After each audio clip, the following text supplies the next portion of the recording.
कहा जाता है कि जहाँ पे 4 बर्तन होते हैं वहाँ खिटर पिटर होती ही है, लेकिन तब क्या हो जब बर्तन टूटने की ही नौबत आ जाए। ये कहानी है कामिनी और उसकी 2 भाभी मेनका और राधा की, जहाँ एक नंद ने 2 भाभियों के नाक में दम करके रखा है। मेनका और राधा दोनों ही देवरानी जेठानी स्वभाव से बहुत ही गुणी और संस्कारी थी, सबका बहुत ख्याल रखती थी। लेकिन कामिनी बिल्कुल ऑपोजिट थी और उसे दोनों भाभियां एक आंख ना भाती। एक दिन जब मेनका और राधा शॉपिंग करके घर आती हैं, तब कहाँ गई थी बहू? मम्मी जी, हम शॉपिंग गए थे। देखो ना मम्मी जी, हम आपके लिए साड़ी लेकर आए हैं और पापा जी के लिए ये होम थिएटर। अब पापा जी आराम से इस पर भजन सुन सकते हैं। कहने को पापा के लिए होम थिएटर लाई है, महारानी तो खुद ही गाना लगाकर सारा दिन ठुमके लगाएंगी। वैसे सबके लिए कुछ न कुछ लाई हो।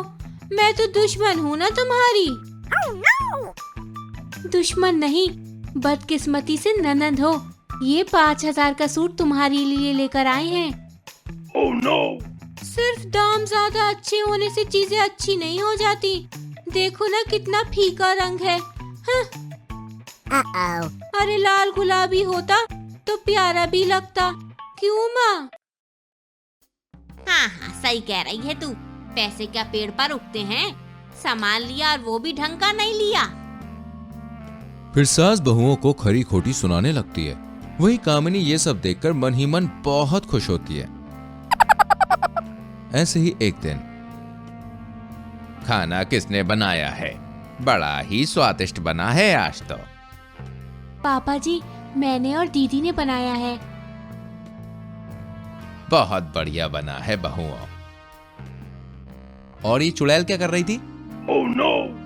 हाँ हाँ, इसे भी कुछ सिखाओ। कल को ससुराल जाएगी तो भाई भाभी की नाक कटा देगी।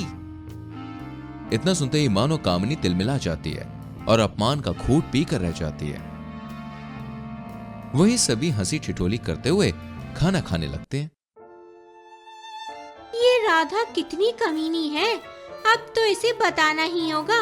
इन दोनों नागिनों की वजह से मुझे कोई प्यार ही नहीं करता। फिर कामिनी दोनों भाभियों को नीचे दिखाने के लिए कोई ना कोई उपाय ढूंढती रहती है। फिर एक दिन जब दोनों खाना बनाकर बाहर आती हैं, तो कामिनी रसोई में जाकर खाने में ढेर सारी हल्दी और मिर्च डाल देती है। बहुत शौक है ना वाहवाही का, अब देखो। वही खाना अच्छा ना होने के कारण घर वाले दोनों बहुओं को खूब डांटते हैं। देखा, एक दिन खाना अच्छा बनाने से कुछ नहीं होता है। हाँ, इनसे सीखो जिसको खुद हल्दी मिर्चों का अंदाजा नहीं है। कामिनी, हम तुम्हारी इज्जत करते हैं। इसका ये मतलब नहीं कि तुम जुबान को कैंची की तरह चलाओगी। इज्जत? नन का नाम लेना इज्जत कहलाता है। मैं तो केवल कैंची की तरह जुबान चलाती हूँ। तुम तो आरी की तरह गला ही रेत देती हो। इतनी चालाकी से लोगों को बातों में फंसाती हो कि पता ही ना चले। कामिनी, तुम कितनी कमीनी हो। ये सब तुमने ही किया है, हमें सब पता है।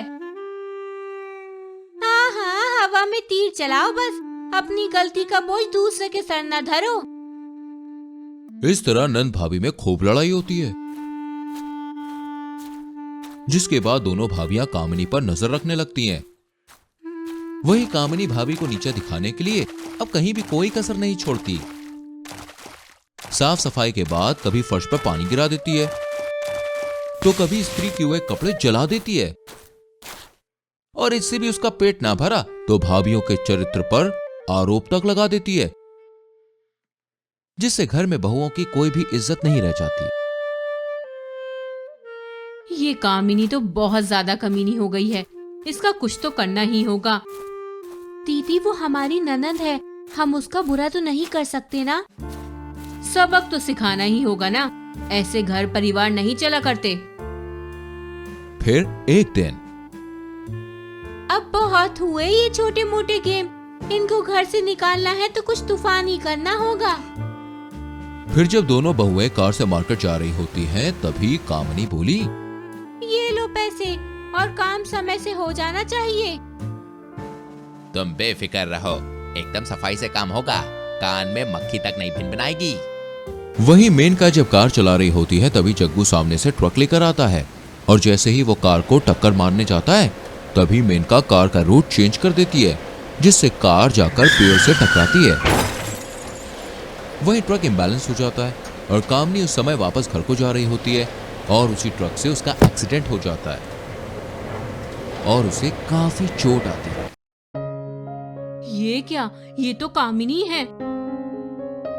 फिर दोनों बहुएं कामिनी को हॉस्पिटल लेकर जाती हैं और उसकी खूब देखभाल करती हैं। वहीं कुछ महीनों की देखरेख से कामिनी एकदम ठीक हो जाती है।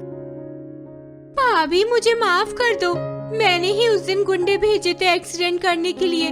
मैं आपको अपना दुश्मन समझती थी और आप दोनों ने ही मेरी रक्षा करी। हमें सब पता है कामिनी, हमने घर के आसपास सीसीटीवी कैमरेस लगा दिए थे ताकि तुम्हारी हर हरकत का हमें पता चल सके।